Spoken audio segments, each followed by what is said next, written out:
پڑھنا نہیں آتا تو میرے یار پڑھا کر، چہرے پہ لکھے درد کے عنوان پڑھا کر، لا ریب تیری روح کو تسکین ملے گی، تو کرب کے لمحات میں قرآن پڑھا کر۔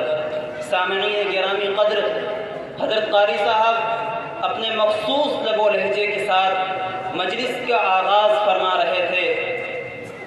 اس بات سے ہر جاندار واقف ہے کہ دنیائے فانی میں رب العزت والجلال کے بعد، خالق دو جہاں اور مالک کن فکا کے بعد اگر کوئی ذات لائق تعریف و توصیف ہے، اگر کوئی ہستی اس قابل ہے کہ اس کی تعریف کی جائے، تو ساری انسانیت کے امام بلکہ امام الانبیاء ہیں، جو سرتاج الانبیاء ہیں، جن کا نام خدا کے نام کے ساتھ جڑا ہوا ہے۔ تکبیر میں، کلمے میں، نمازوں میں، اذامیں، تکبیر میں، کلمے میں، نمازوں میں، اذامیں، ہے نام الہی سے جڑا نام محمد۔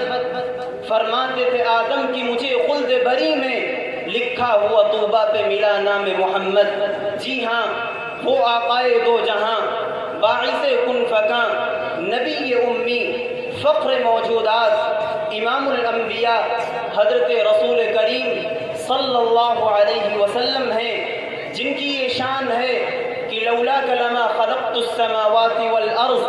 اور شاعر نے کیا ہی خوب کہا ہے، کتاب فطرت کے سر ورق پر جو نام احمد رقم نہ ہوتا، کتاب فطرت کے سر ورق پر جو نام احمد رقم نہ ہوتا، تو نقش ہستی ابھر نہ سکتی، وجود لوح و قلم نہ ہوتا۔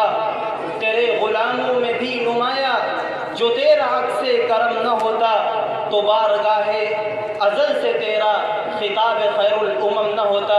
لہذا آئیے اسی ہستی کی شان میں نذرانے عقیدت اور نعتیہ کلام پیش کرنے کے لیے میں دعوت سخن دینا چاہوں گا۔ جناب قاری محمد صلاح الدین صاحب کو تشریف لائیں اور نبی اکرم علیہ الصلاۃ والسلام کی شان میں کچھ اشعار گنگنائیں۔